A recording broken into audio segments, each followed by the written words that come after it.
운명기상학 1권 마지막 시간입니다. 엘니뇨와 라니냐 그리고 북극진동과 같은 기후에 대해서 살펴보겠습니다.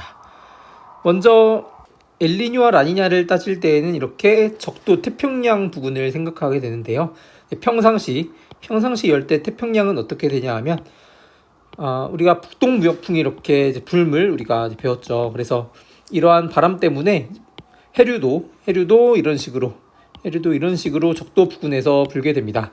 그래서 동태평양에 있던 이제 물들이 서쪽으로 향하게 되는데 적도 부근의 해수들은 다 따뜻하거든요. 그래서 따뜻한 해수들이 다 서쪽으로 몰려가지고 이쪽 서태평양 지역에 따뜻한 물이 쌓이게 되고 물이 따뜻하니까 이렇게 상승 운동이 활발해져서 구름대가 많이 생기게 됩니다.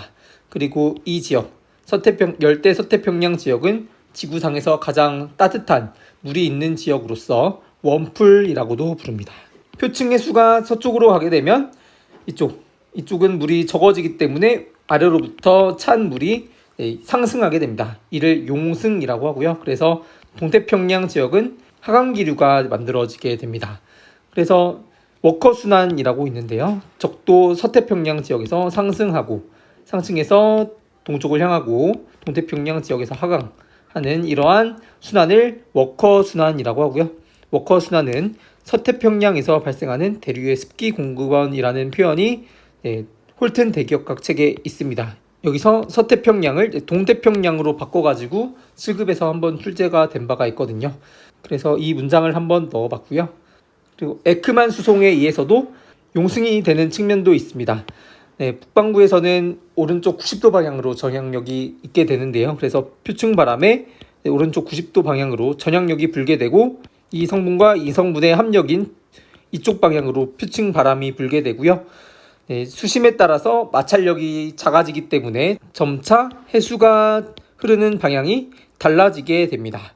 그래서 에크만층에서 해수의 전체 수송은 표층 바람의 오른쪽 90도다라고 하는데요. 이거는 북반구에서의 상황이고요. 남반구에서는 전향력의 방향이 반대이기 때문에 왼쪽 90도 방향으로 해수가 흐르게 됩니다. 그래서 페루 해류가 이렇게 흐르고 있고 그 왼쪽 90도 방향인 이쪽 방향으로 해수가 흐르게 되는 거죠. 그래서 이 동태평양 지역에서는 용승이 일어날 수 있고 좋은 어장이 형성이 될 수가 있습니다. 그런데 엘니뇨와 라니냐가 언제 일어나냐면 엘니뇨는 무역풍이 약화될 때 일어나게 됩니다. 무역풍이 약화가 되면 이렇게 따뜻한 해수가 서쪽으로 덜 이동하기 때문에 이쪽의 수온이 낮아지게 되고 그에 따라서 그런 따뜻한 해수가 이쪽 중태평양 부근에 있게 되기 때문에 구름이 중태평양에 생기게 됩니다. 그래서 서태평양 지역은 가뭄에 시달리게 되고요. 그리고 이러한 강수대가 동태평양까지 다다를 수가 있기 때문에 이 지역도 조금 기상 이변에 시달릴 수 있다라는 내용입니다. 반대로 라니냐의 경우에는 이렇게 무역풍이 강해져서 서쪽으로의 해수의 이동이 더욱 강화되기 때문에 이쪽에서의 구름 생성이 더욱 활발해지게 됩니다. 그리고 이쪽은 더욱더 건조해지게 되는 그런 특징이 있습니다. 3번 동태평양 지역에서의 해수면 온도 편차인데요. 동태평양 지역에서는 평상시보다 엘니뇨 때의 수온이 높아지게 되고 라니냐 때에는 수온이 낮아지게 됩니다. 그런데 평상시에 이 동태평양 지역의 수온이 약 20도 정도다라고 해보면 이 라니냐 때에는 수온이 약 18도씨 그리고 엘니뇨 때에는 그냥 평균적으로 수온이 23도씨 정도가 되어서 수온이 올라가는 정도가 내려가는 정도보다 더 크다라는 내용이죠. 기후학적으로 매년 이러한 것은 아니고 기후학적으로 그렇다라고 합니다.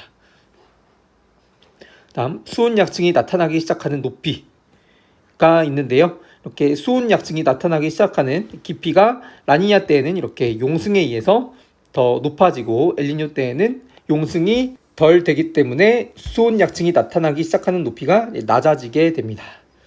그리고 해수면 높이도 당연하게 라니냐 때에는 서쪽으로의 해수 흐름이 강화되어서 해수면 높이가 높은 특징이 있고요. 엘니뇨 때에는 서쪽으로의 해수가 해수의 이동이 덜 일어나기 때문에 이쪽 부분의 해수면 높이가 낮아지는 그런 특징이 있습니다.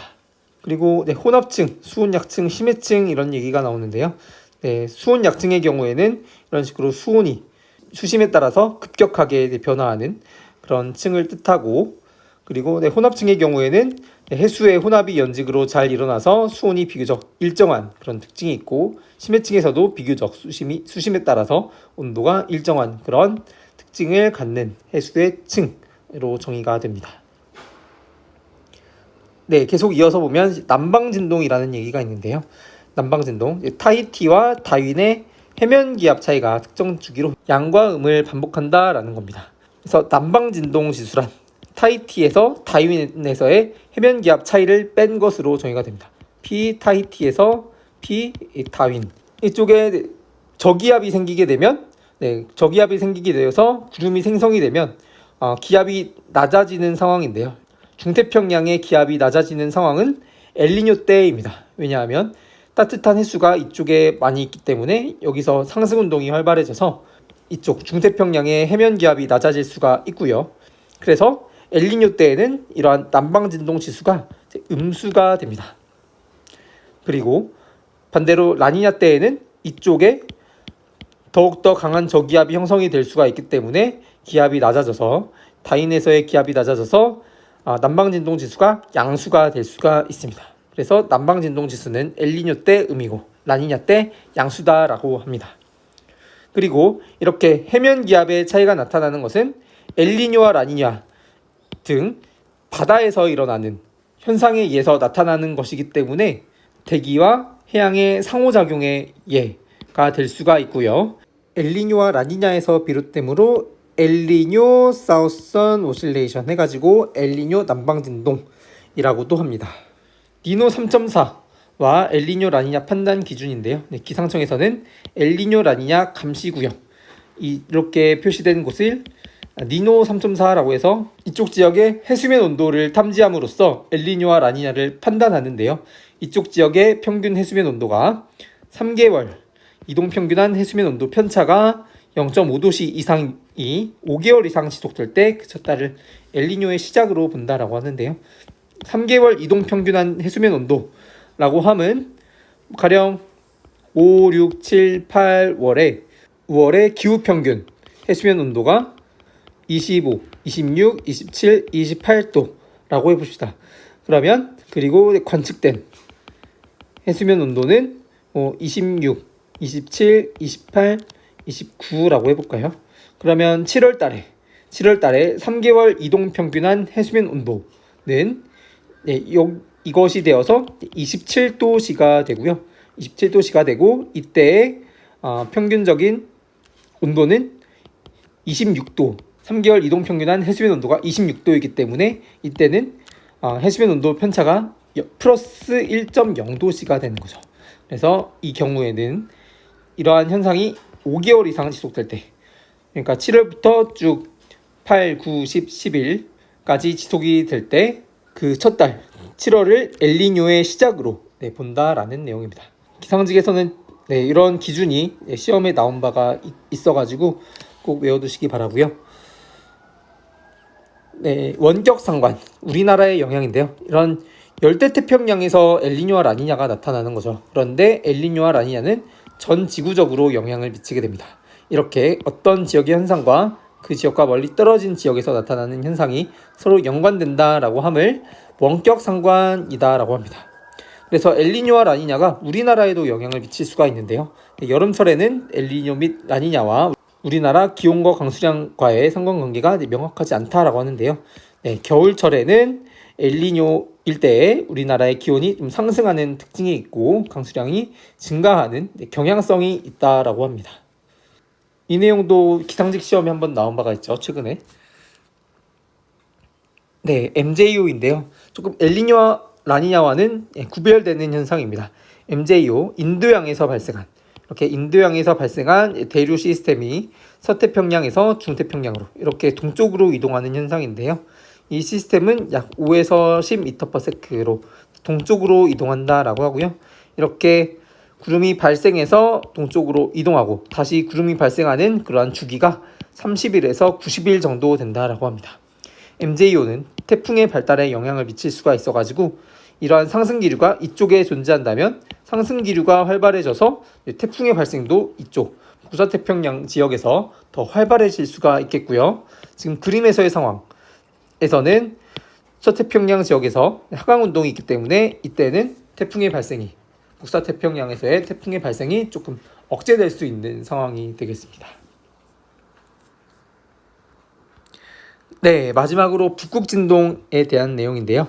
북극진동, 중위도와 극지역의 기압 차이가 음과 양의 위상 사이로 진동하는 기압 패턴이다 라고 되어 있는데, 사실 조금 명확한 북극진동의 정의는 조금 어려운 내용이라서 수험생 입장에서는 좀 생략해도 되는 내용이고요. 그냥 이런 내용만 갖고 가면 좋을 것 같습니다. 중위도 지역은 대략적으로 고기압, 극지역은 대략적으로 저기압에 해당을 하는데요. 네, 둘 사이에 기압 차이가 더욱 커지게 되면 이렇게 동서방향으로 강한 제트류가 발생할 수 있다라는 거고요. 이때는 북쪽이 더욱더 차갑고 저희도 쪽이 더욱더 따뜻한 그런 상황에서 가능한 상황입니다. 그런데 극지역이 조금 더 따뜻해진다면 기압 차이가 조금 줄어들게 됩니다. 기압 차이가 줄어들게 되면 이렇게 제트가 사행을 하면서 이동을 하게 되고요. 그에 따라서 차가운 공기가 남하함으로써 오히려 이런 차가운 공기가 중위도 지역에 도달하게 되면 중위도 지역은 추운 날씨가 될 수 있다. 그런 내용이 있습니다. 이런 북극진동은 특정한 주기가 없이 일어난다라는 게 특징입니다. 그리고 북극진동 지수라는 것도 있는데요. 왼쪽과 같이 중위도와 극지역 사이에 기압 차이가 커진 경우에는 북극진동 지수가 양, 기압 차이가 작아지는 경우를 북극진동 지수가 음이다 라고 정의를 합니다. 그래서 오늘 했던 내용 중에 가장 중요한 것은 북극진동 간단하게 항상 시험에 나올 수 있을 만한 내용이고요. 네, 엘니뇨 라니냐는 거의 기상직에서 매년 한 문제 이상씩 출제가 되고 있기 때문에 지구과학 원 그대로 나와 있는 내용들이죠. 그래서 수능 특강 등을 통해서 충분히 학습하심을 추천드리겠습니다.